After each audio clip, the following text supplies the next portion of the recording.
sejam bem-vindos para mais uma conversa do site Vacinas de Pensamento, só que desta vez não será uma vacina, mas sim uma colheita. O que é que eu quero dizer com isto? Nós hoje temos um convidado muito especial, Luís Fernandes. Olá, Luís. Olá, bom dia. Viva, seja muito bem-vindo. E vamos falar sobre o mais recente livro que o Luís Fernandes escreveu, As Lentas Lições do Corpo, ensaios rápidos sobre as relações entre o corpo e a mente, um livro que tenho aqui que mostro, que publicado na Contraponto, agora em 2021, um livro acabadinho de sair, em janeiro de 2021, e eu tive já o privilégio de o ler e gostei muito. Vou começar por explicar o que é que eu pretendo com isto. Portanto, a ideia é fazer uma espécie de recenseão crítica ao vivo, com esta particularidade de ter a possibilidade de conversar diretamente com o autor do livro.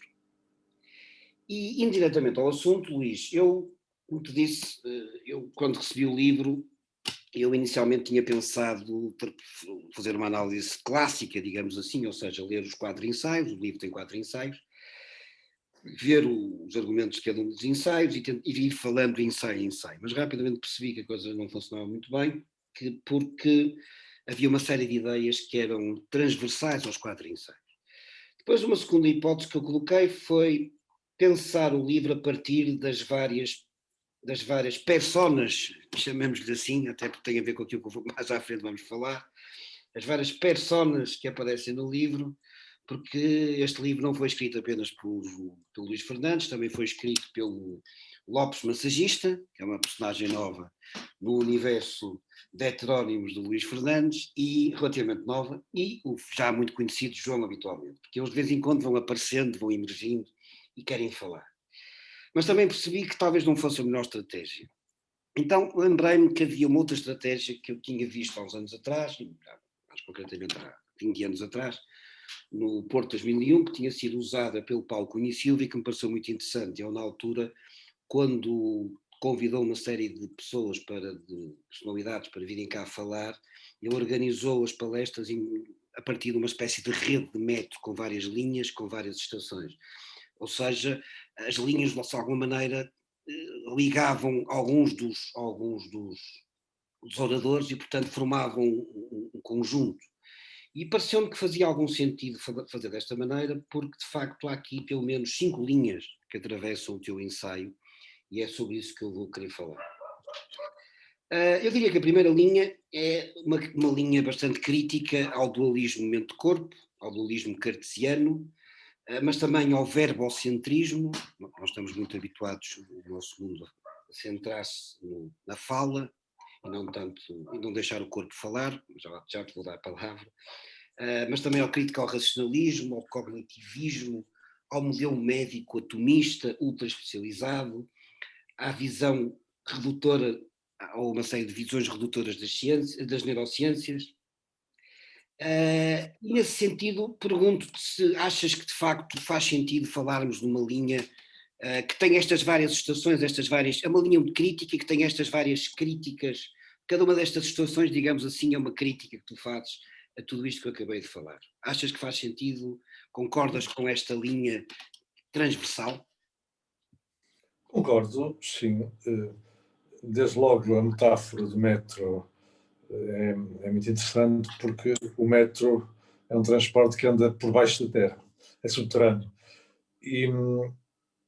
E acho que o livro procura também trazer à tona objetos que têm sido mais ou menos subterrâneos, por exemplo, na psicologia, mas também na medicina, e eu diria até na cultura em geral. Estamos a falar do corpo. O corpo é um objeto tratado por N disciplinas científicas, mas também artísticas. Nas artísticas ele anda mais à solta, é um corpo mais pleno.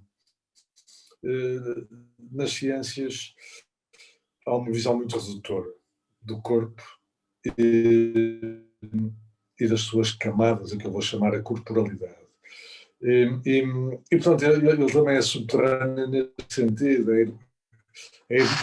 é tentar trazer para a discussão textos não ditos. Por exemplo, porque é que a psicologia não estuda o corpo? Há uma psicologia corporal, existe. Existe uma psicoterapia corporal, aliás, várias. Há toda uma linha de intervenção a que chamamos as psicoterapias corporais, mas que praticamente não são ensinadas na academia.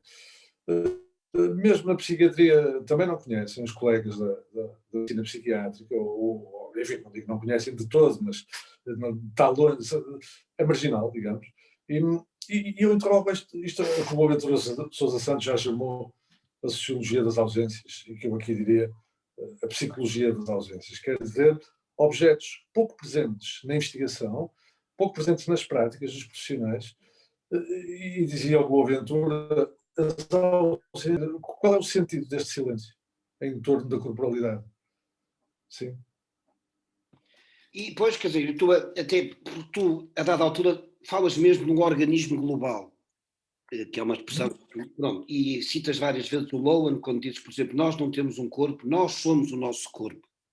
E por isso é que eu achei que esta linha fazia sentido, mas, por outro lado, devo dizer que fiquei um bocado confuso, porque o título do teu livro, de certa maneira, engana. Porque, por um lado, eu sei que este livro demorou bastante tempo a ser escrito,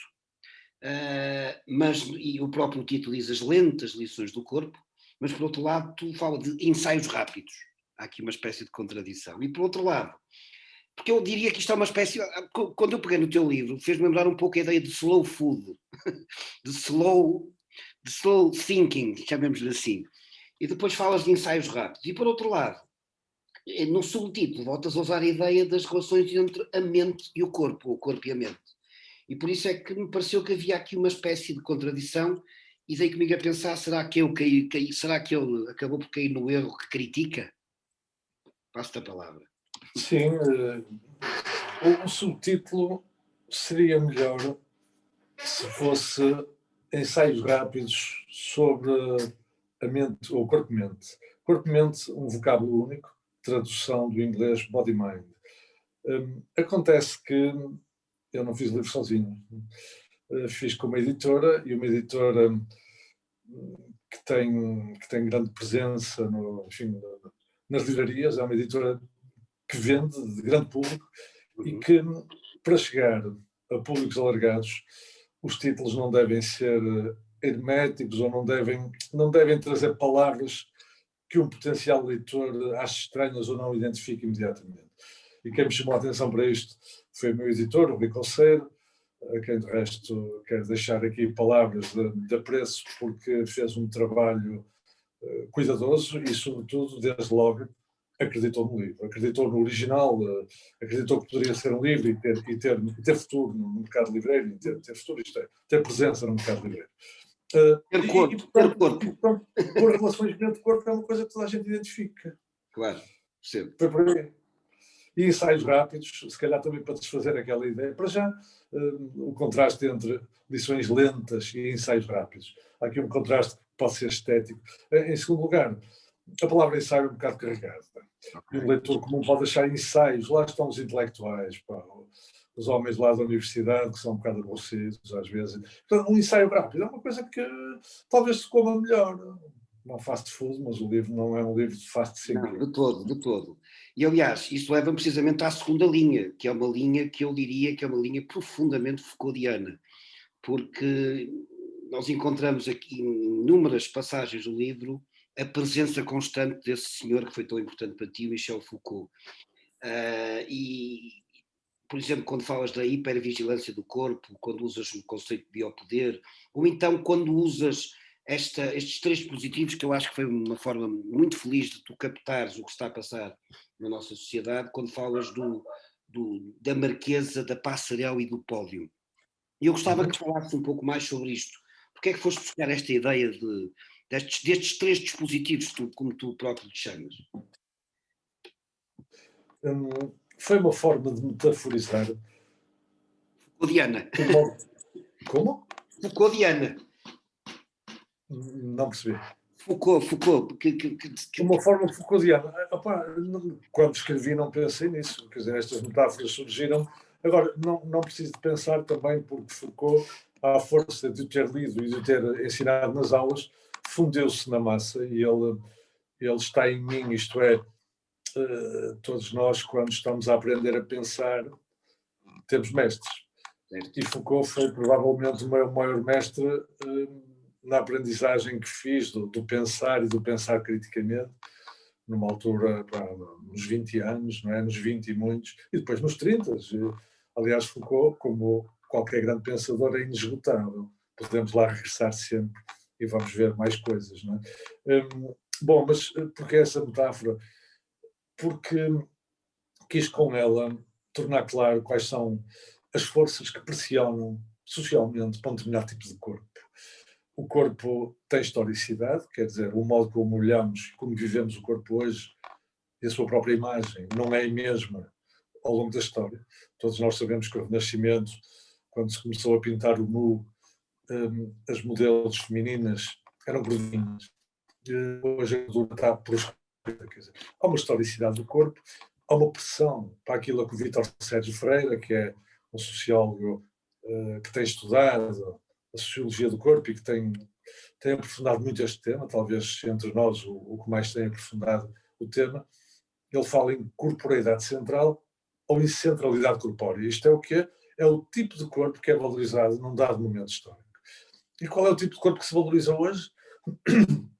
É o corpo que levamos ao médico, quer dizer, o corpo que tem que estar com saúde.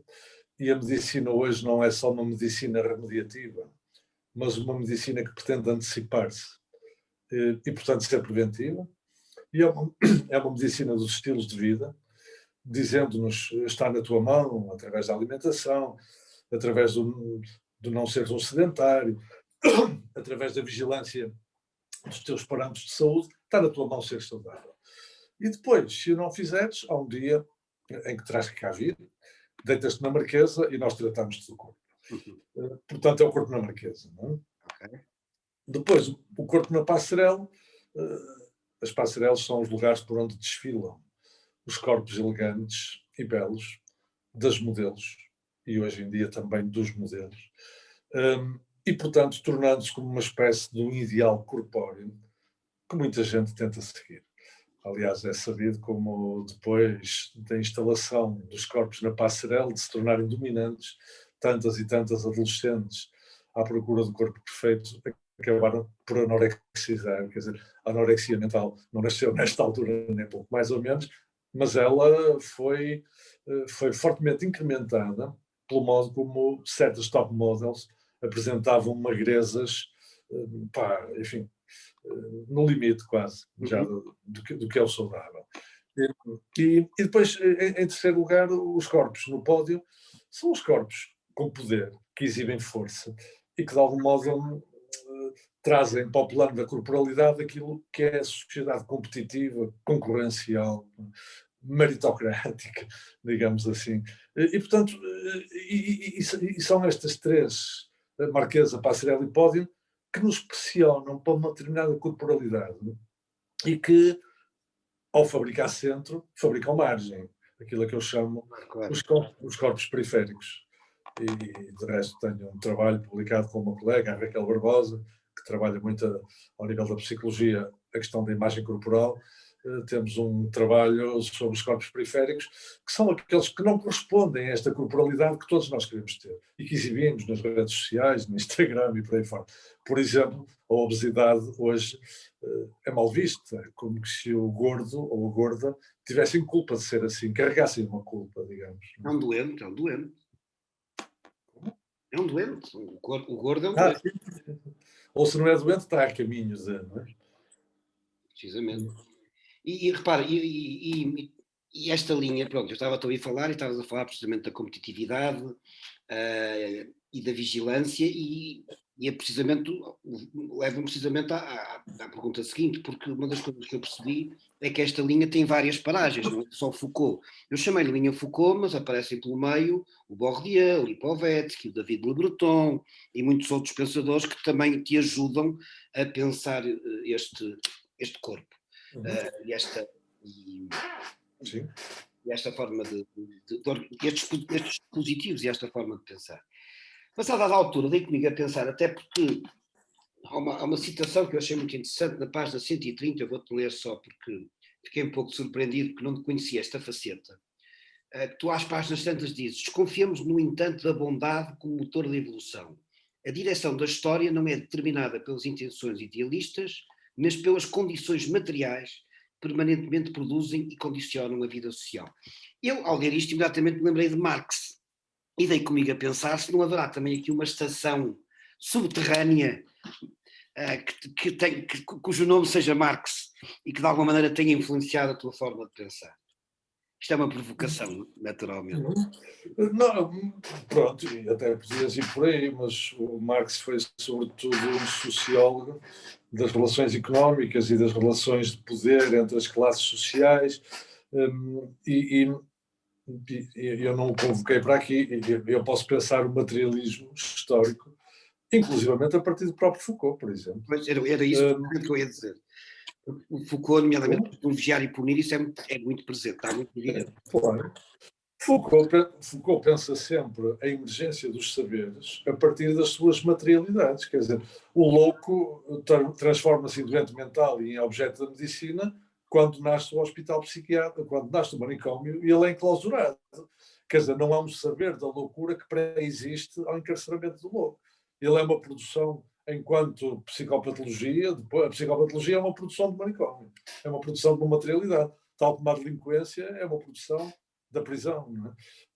Portanto, ou seja, o saber enraiza sempre em práticas que são profundamente sociais e materiais. Certo. Muito bem. Então passemos à terceira linha. Eu chamei à terceira linha novas velhas amizades. E porquê é que eu lhe chamei novas velhas amizades? Porque à medida, pronto, toda a gente sabe, tu tiveste esse problema da vista e, portanto, e começaste a trabalhar a desenvolver esse teu hobby que levas muito a sério, que é o hobby da massagem, também o hobby da massagem, pronto. E criaste essa persona chamado, esse heterónimo chamado Lopes Massagista, e de certa maneira isto fez-te voltar a uma série de autores que, pelo que eu percebi... Houve aqui um corte, Vinícius, houve um corte na comunicação e tu disseste que eu criei o quê? Não ouvi assim. Eu vou repetir outra vez. É o problema. É a parte interessante de estarmos a fazer por Zoom, depois tem estas particularidades. O que eu estava a dizer é que eu chamei esta linha Novas Velhas Amizades. E porquê é que eu lhe chamei assim? Porque eu percebi a questão do hobby e da massagem, eu ter adotado esta forma de ocupação de tempos livres. É o meu ATL. Assim, fui fazer um curso de massagem em 2012 e depois comecei a praticá-la enquanto há gente que faz montanhismo, então eu faço isto. Pronto, e precisamente. Mas levas isto muito a sério, muito bem, como muita gente. Porque tudo começou a tornar sério, à medida que eu percebi que ela me estava a recolocar nas questões da psicologia. Precisamente, era aí que eu queria chegar, porque tu isto fez-te voltar às velhas amizades. Ao Reich, ao Freud, ao Lowen, ou até novas amizades, como por exemplo o Saxo, o Damásio. Tu a dada altura falas mesmo de fenomenologia, de neurofenomenologia. E, portanto, de certa maneira, este teu problema da visão acabou por te fazer reconciliar com uma série de autores que tu tinhas lido no passado e que percebeste que realmente tinham tido mais impacto na tua vida do que tu tinhas imaginado, correto? Sim, esta é claramente uma segunda linha, que é essa, de recuperação de autores que eu tinha conhecido nos meus tempos de estudante, na faculdade, mas que depois não dei continuidade, porque a minha vida enquanto investigador foi nos comportamentos desviantes, foi nos contextos urbanos periféricos, foi na margem, e aproximei-me mais de disciplinas como a tua, a antropologia, como a sociologia, como a etnografia, como a criminologia também. E larguei o psi, larguei os autores psi. E vim reencontrar, é curioso, porque eu quando resolvi fazer um curso de massagem e começar a fazer alguma prática, pensei assim, isto é para descansar da parte psíquica, porque a psicologia é o psíquico, é o comportamento, e eu agora preciso da materialidade, do corpo. E afinal o corpo recolocou-me. Pois, isso é que é interessante. Sim, e de facto dei por mim outra vez a ler Reich, com um hiato temporal de praticamente 30 anos entre as primeiras leituras que tinha feito. Quem diz Reich diz Alexander Lowen, que é o homem que traz para o setting terapêutico as ideias de Reich e inventa, quer dizer, operacionaliza uma terapia que vem a chamar-se bioenergética e que hoje é é praticada em muitos países, em Portugal também, existe a Associação Portuguesa de Bioenergética, embora não seja ensinada nas universidades, embora quase não haja terapêuticas bioenergéticas. Portanto, repito, a psicocorporalidade é um objeto marginal na psicologia e na psiquiatria, nas ciências psicológicas. Devo dizer que em relação a esta parte eu gostei muito, sobretudo, agora não vou ler isto, como são muitas páginas, mas gostei muito dos vários exemplos que tu falas das comoções. Por exemplo, do Carlos Lopes, por exemplo, quando falas que tiveste um valor a menos e como é que isso se materializou no corpo, quando estás a dormir e que as pernas abanam, quer dizer, como é que essas coisas se expressam no corpo, ok? Gostei muito dessa parte, mas devo dizer que encontrei aqui uma proximidade, e era essa pergunta. Basicamente, o que estás a dizer é a corporização das emoções. Não é? Pronto, corporização das emoções. Mas é engraçado, porque isto leva-me a uma dada altura, dei comigo a pensar que, uma vez mais, há aqui uma ligação. Tu, aliás, falas sobre isso também, da ideia do grounded, não é? Do enraizado. E, de repente, fiz esta pergunta, que é: fará sentido dizer que transferiste a visão para as mãos e que passaste de uma etnografia dos territórios psicotrópicos para uma etnografia do corpo? Porque, nomeadamente nesta questão de emocionais, achas que faz algum sentido fazer isto, ter esta... Nunca tinha posto assim a questão, ela é muito interessante. Talvez possa dizer isso. Queria só fazer uma ressalva, eu não larguei a etnografia Sim, okay. das marginalidades, continuo na minha vida profissional e orientar gente nesses temas, não é? Mas também iniciei já a orientação de tese de mestrado no tema da corporalidade. Por exemplo, como é que o corpo é vivido nas adicções graves, na toxicodependência. Tenho neste momento uma estudante a fazer mestrado sobre isso. Tive um estudante que me fez um mestrado, já concluiu, sobre a vivência do corpo nos indivíduos que de algum modo transformam o seu corpo num objeto fora do comum. Os chamados corpos grossos, os indivíduos que treinam obsessivamente para ter mais e mais músculo, até que volto a encontrar aqui o tema das drogas, que é caro em mim, com os esteroides anabolizantes, enquanto elementos químicos que lhes permitem engrossar ainda mais os corpos. A expressão corpos grossos é deles, é uma expressão émica, não é? E, portanto, fabricar novas dependências químicas, já não com as drogas para a cabeça, mas com as drogas para o corpo. Não é? Portanto, reencontrei o tema das drogas, por exemplo. Portanto, sim, mas o que eu achei mais interessante aqui foi a questão das comoções, porque eu gostei muito de ler, isto está entre as páginas, eu repito, está entre as páginas 110 e as páginas 116, e toda a descrição que tu fazes do que é que o corpo foi sentindo, portanto, essa introspeção, essa forma que tu tens de captar o que estava dentro do corpo, o que sentiste, como é que tu chamaste a corporização das emoções? Foi isso que me fez, de repente, pôr esta pergunta. Curiosamente, eu vejo aí mais falaste na etnografia, que me passei da etnografia dos territórios psicotrópicos para a etnografia do corpo. Eu vejo mais semelhança com introspeção. Há um exercício introspectivo a partir Estava a ouvir o corpo, percebes? Era no sentido de ouvir o corpo, percebes? Ok. E a introspeção era isso, e é curioso falar naquele que foi o primeiro método da psicologia, quando ela começou a dizer de si própria que era uma ciência. Estamos a falar nas últimas 2 décadas do século XIX, no laboratório de Wilhelm Wundt, o fundador do primeiro laboratório experimental. Ele dizia que o método era o introspectivo, porque ele punha os indivíduos a descrever como é que tinham percepções e sensações, e depois fazia análise desses relatos, não é? O método introspectivo é um método que está nas origens, depois foi largamente abandonado, depois foi retomado com outros nomes, para o autorrelato, por exemplo. Portanto, por aqui também uma proximidade da psicologia, por exemplo. Sim. Muito bem. Passemos à quarta linha, que é a linha do contador de histórias. E aqui, de alguma maneira, também, lá está, porque a piada desta ideia das redes, da rede de meta, é que as linhas vão se cruzando, percebes? E, por exemplo, quando pensei em contador de histórias... Sem dúvida. A ideia, a metáfora das linhas de metro é muito feliz, porque realmente é o que acontece no livro. Há cruzamentos de umas linhas para as outras. É precisamente isso é que eu achei interessante, percebes?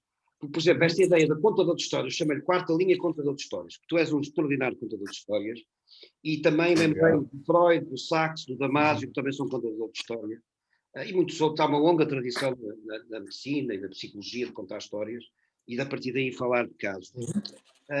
Mas tu, pois, mas é que as tuas histórias...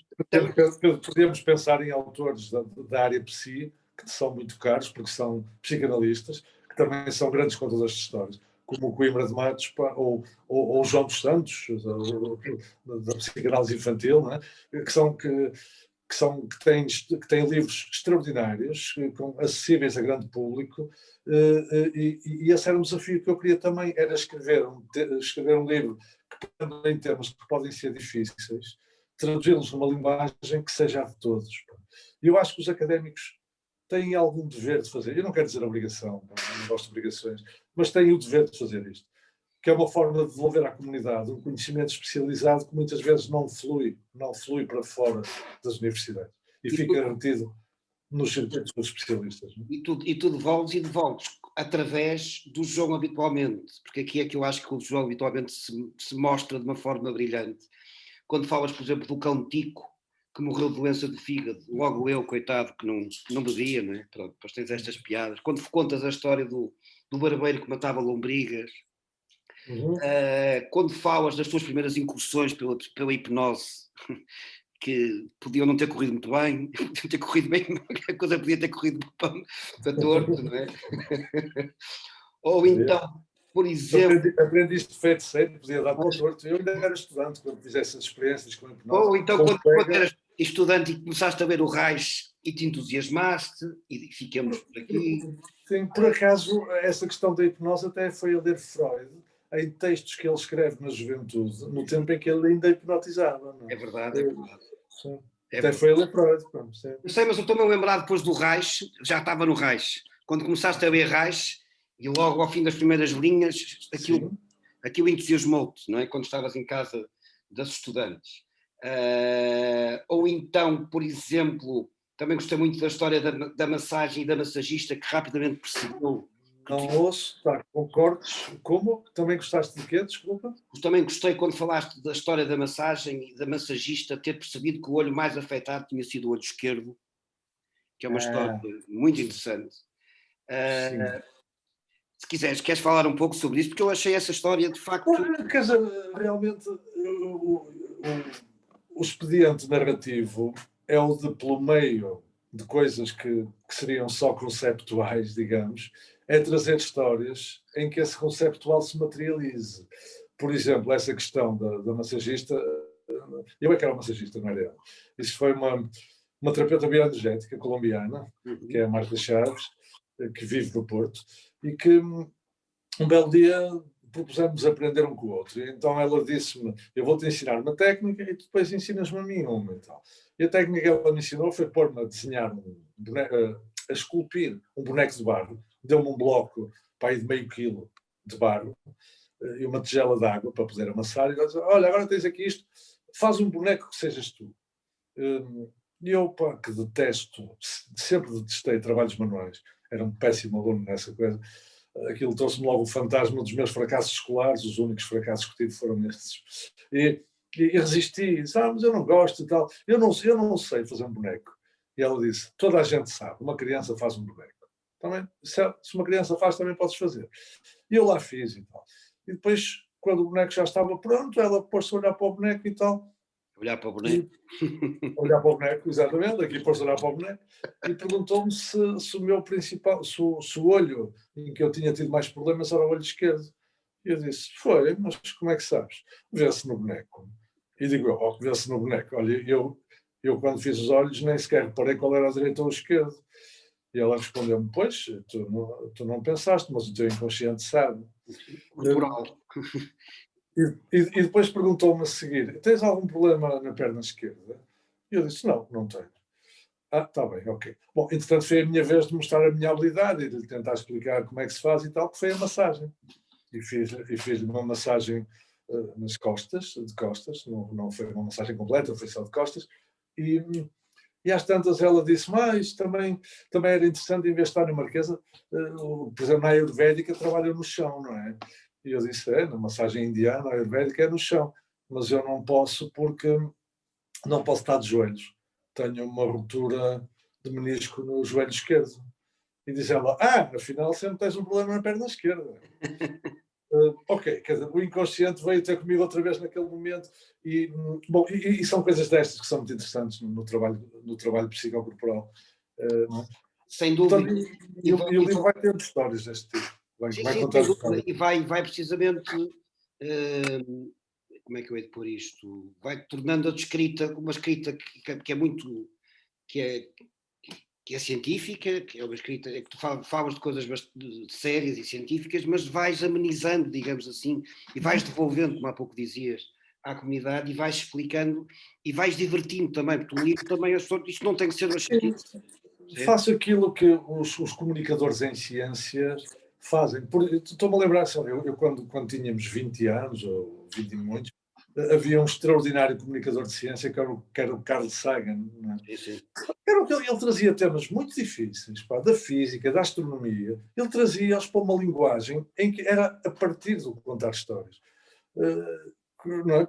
Quem diz o Carl Sagan diz mais recentemente o Hubert Reeves, ou até um físico português, o João Maguejeiro, por exemplo. Maguejo, desculpa, João Maguejo, também faz isso. Da física, sim. Sim. Portanto, mesmo temas muito difíceis podem ser narrativizados, digamos, postos em narrativa, que seja atraente. É claro que para isso é preciso gostar de escrita e ter alguma facilidade numa escrita escorreita, solta e que possa ser minimamente cativante para quem lê. Mas esse é o meu lado de escritor. Por isso é que tu dizes que isto cruza ao João habitualmente. Precisamente, era isso que eu ia dizer. Porque é preciso também ter um João habitualmente sentado ao teu lado para fazer isto. Porque depois até pormenores que eu gostei muito, por exemplo, nunca tinha pensado nisto, o encanto laico dos conventos. Chegas a dar sugestões para fundistas. Isto é maravilhoso. E tens aqui uma citação que eu gosto muito. Tenho a suspeita de que as cócegas, deixa-me ver, tenho a suspeita de que as cócegas dos adultos, bem diferentes das explosivas cócegas infantis, são uma defesa desenvolvida para resguardar o corpo do toque. Pelo meu lado de psicólogo, digo que devíamos dar mais atenção à nossa cabeça.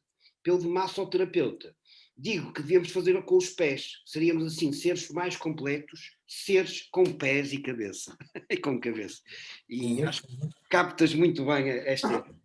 Muito bem, estamos quase a chegar ao fim. Falta uma quinta linha, que é aquela que eventualmente te irá surpreender mais, digo eu.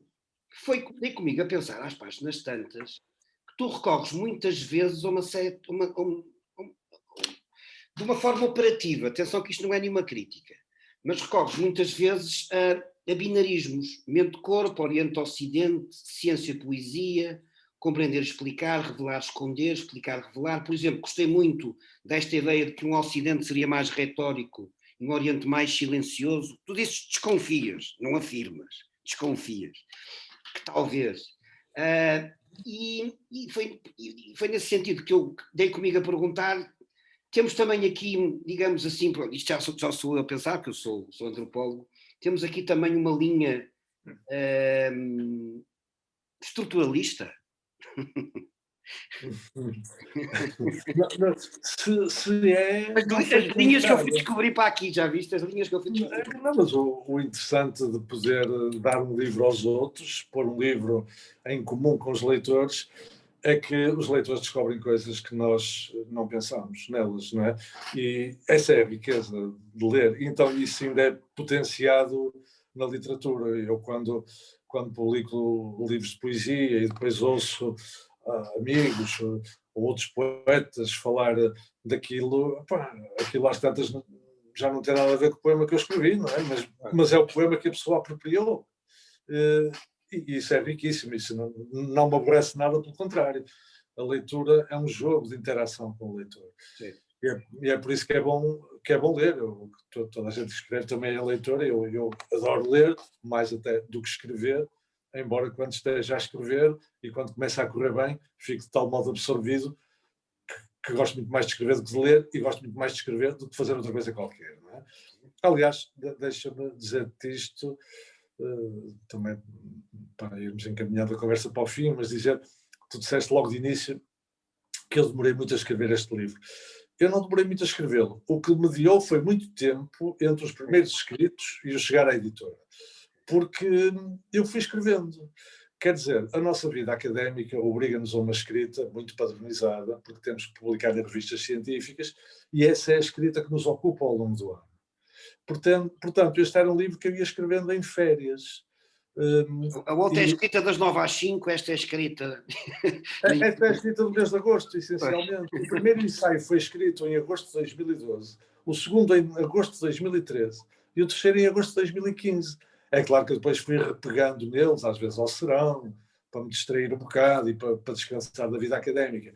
Ia pegando neles e aos enchendo mais, sobretudo trazendo literatura científica, porque os primeiros esboços em férias foram esboços muito pessoais, muito para refletir o que é que o trabalho de massagem me estava a dar outra vez da psicologia. Voltamos ao diário de campo, neste caso do massagista. No fundo é, sim, se quiser. No fundo foi um diário de campo, mas muito, muito fenomenológico, muito a partir da minha experiência. Não é? E depois ir às tais leituras dos autores que já aí falaste, para tentar perceber o que é que estava a passar na Marquesa. Deixa-me ver se Reich ou Lowen me ajudam a perceber o que é que está ali a passar. E é aí que a psicologia reentra pela janela. Não é? Bom, e depois o material científico foi mais já intencionalizado a partir desses esforços iniciais que eram mais narrativos, eram mais de escritor, se quiseres.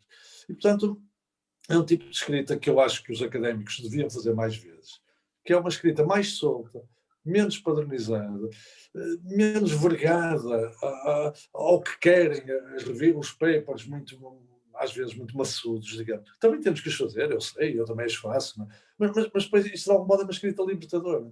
E eu quero que as pessoas que lerem este livro sintam que ele é uma libertação, para já pelo tipo de narrativa e depois pelo objeto que lá está, que é o corpo. Nós, enquanto não vivemos mais com o nosso corpo, enquanto não nos libertarmos do corpo tabu, enquanto não nos libertarmos da ditadura do corpo-imagem, de estarmos sempre a ser olhados pelos outros, de estarmos sempre a querer ir para o Instagram com um aspecto muito bonito, enquanto andarmos a fazer do corpo uma montra, provavelmente estamos prisioneiros do corpo mais do que a vivê-lo intensamente. E acho que era uma das lições que eu queria que por isso é que o livro tem o primeiro ensaio, as lições da Marquesa, era uma das lições que eu queria que este livro trouxesse a quem o lesse. Não é? Muito bem, Luís, estamos a chegar ao fim. Vamos à última pergunta, à última parte. Já não é propriamente uma linha, mas vou-me centrar agora mais no último ensaio intitulado O Corpo na Escrita, Ciência e Poesia.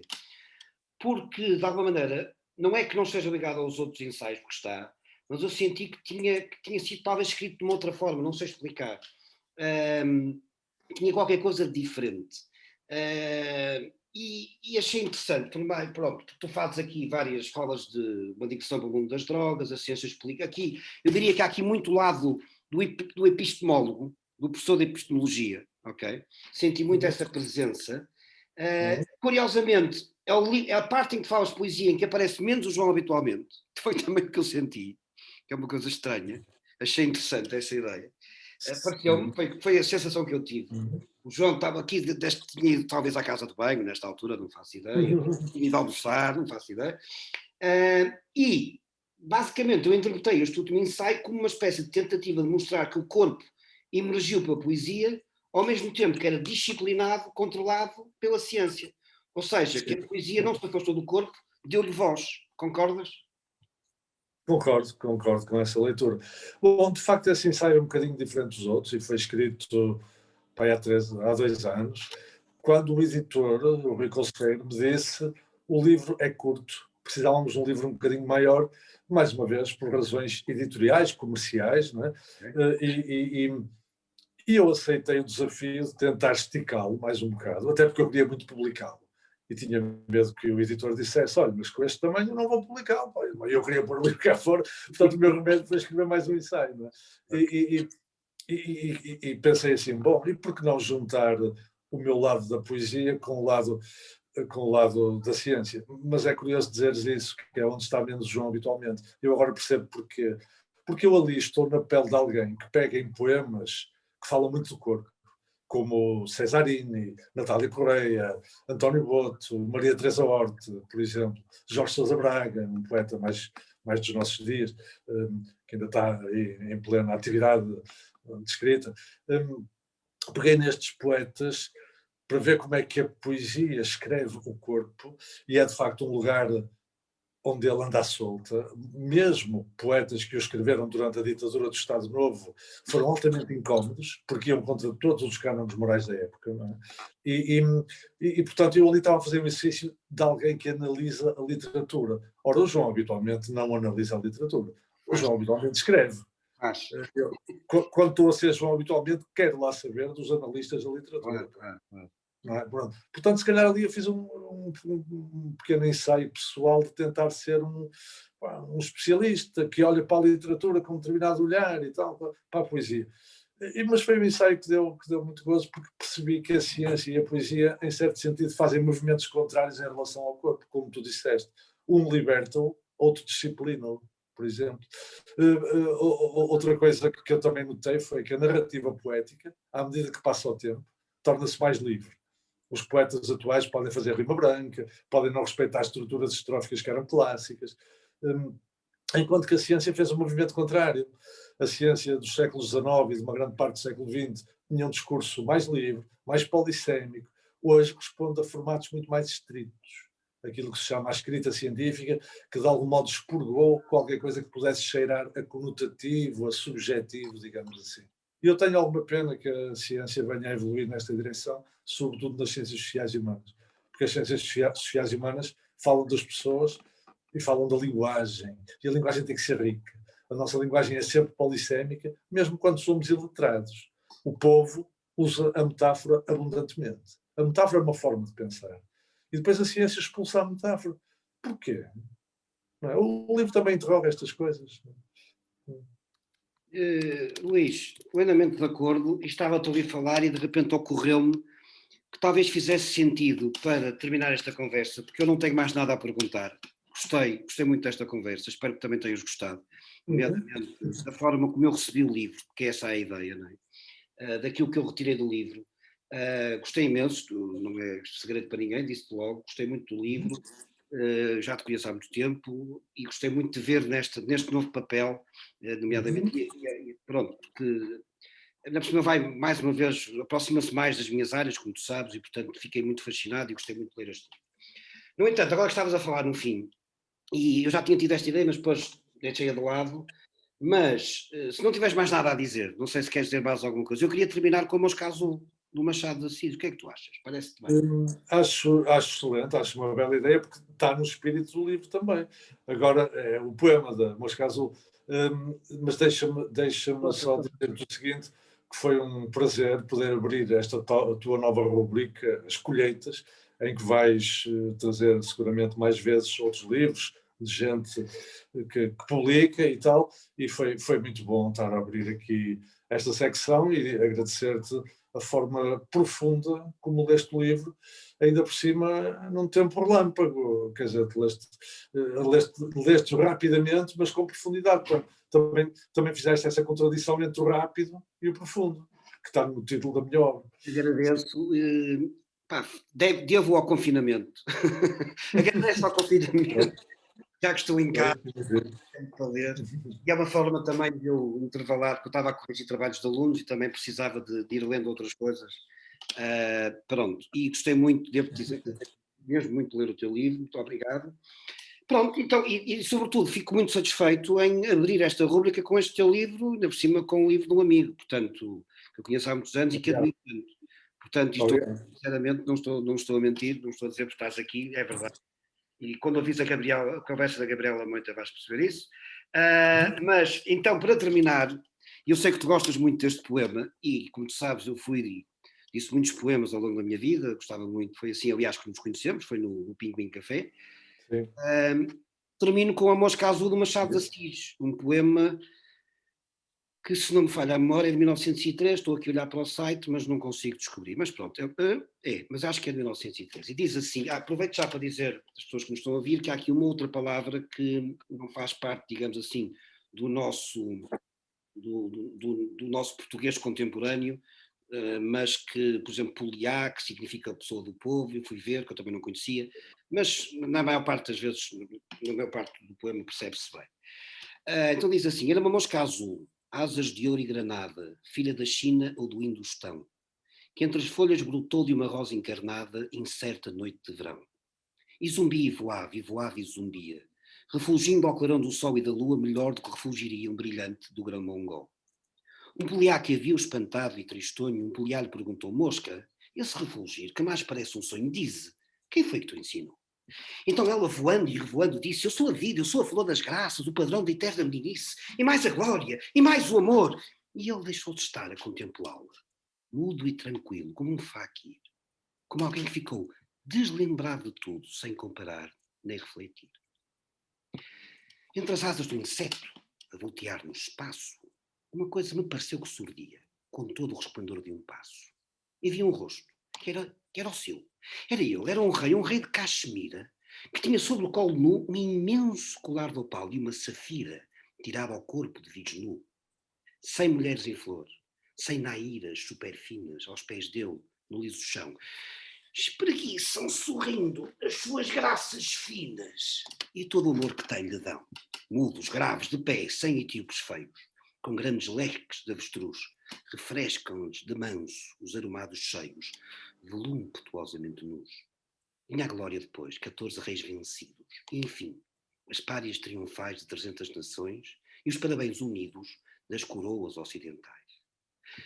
Mas o melhor de tudo é que no rosto aberto das mulheres e dos varões, como em água que deixa o fundo descoberto, via limpos os corações. Então lendo, ele, estendendo a mão calosa e tosca, afeita a só carpintejar, com um gesto pegou na fulgurante mosca, curioso de examinar, quis vê-la, quis saber a causa do mistério. E fechando na mão, sorriu de contente ao pensar que ali tinha um império. E para casa se partiu. Ao avançado chega, examina e parece que se ouve nessa ocupação miudamente, como um homem que quisesse dissecar a sua ilusão. Disse-o a tal ponto e com tal arte que ela, rota, passa, nojenta, viu. Sucumbiu. E com isto esvaiu-se-lhe aquela visão fantástica e sutil. Hoje, quando ele aí cai, da aloe e cardamomo na cabeça com ar tafulo, dizem que ensandeceu e que não sabe como perdeu a sua mosca azul.